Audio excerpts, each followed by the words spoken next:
Hi everyone. In this video I'm going to go over an example circular motion problem, and we're going to look at these two formulas, c equals 2 pi r and ac equals v squared over r. So the questions that we're looking at are from the June 2004 Physics Regents, questions 47 through 49. And it says, the combined mass of a race car and its driver is 600 kilograms. Traveling at constant speed, the car completes one lap around a circular track of radius 160 meters in 36 seconds. 47.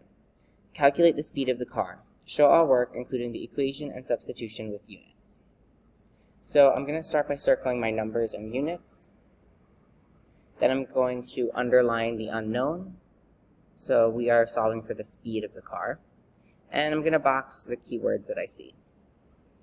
I thought that circular was the most important word because it gives me an idea about what formulas I might be using, something related to centripetal force or centripetal acceleration maybe. And I'm going to start listing my variables. M is equal to 600 kilograms, R is equal to 160 meters, and T is equal to 36 seconds. I'm going to write V equals question mark because that's what I'm solving for. Like I said, the word circular made me think about these two formulas, Fc for centripetal force and AC for centripetal acceleration.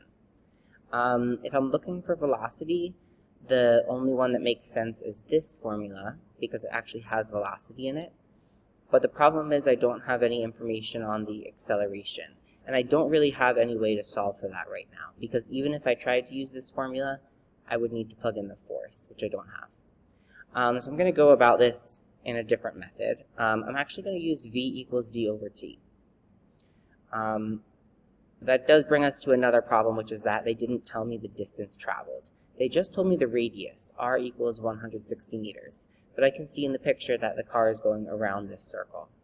So I can't plug in 160 meters for distance, but I can solve for the distance because I just need to solve for the circumference of the circle. On page 5 of your reference guide, you'll see these formulas labeled circle. This is for area, this is for circumference. Circumference is the perimeter of the circle, just this red line that I highlighted. So that's what I'm going to be solving for, c equals 2 pi r, and that's basically how far the car actually went. So I start with my formula. I'm plugging in 160 for r, and then I put that into my calculator and I get 1,005 meters. That's the circumference, but that's also the distance traveled. So now I'm ready to use the next formula, V equals d over t. I'm just plugging in 1,005 for my distance and 36 for my time. And when I solve that, I get 27.9 meters per second. So that's the answer to this first question. That's the speed of the car.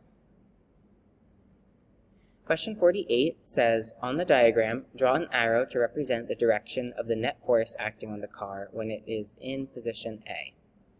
I still think it's worth annotating a question like this, even if it doesn't have any numbers.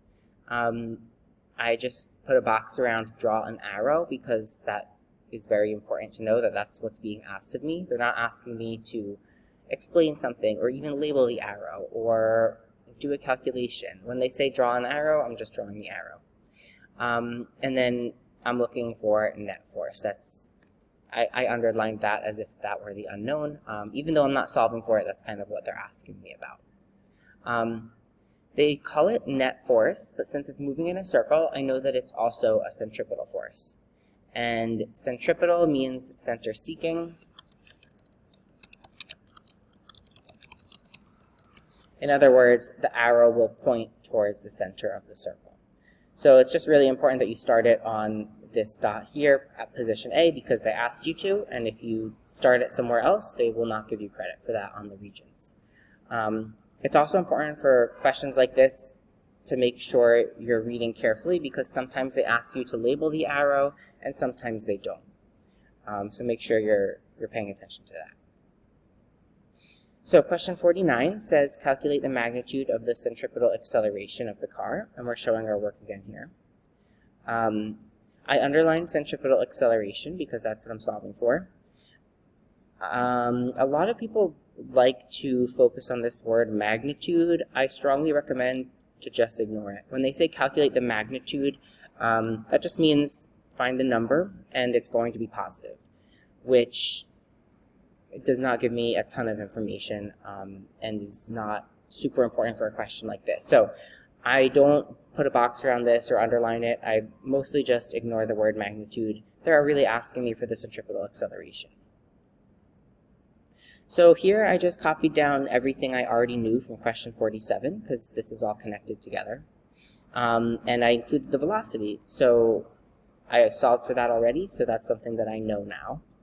And I'm going to use this formula AC equals v squared over r because they're asking me for centripetal acceleration, and I have all the information I need. I'm going to go ahead and plug in 27.9 for velocity and 160 for radius. Make sure you don't forget to put the squared for velocity. And then you put that in your calculator, and that's our answer, 4.87 meters per second squared.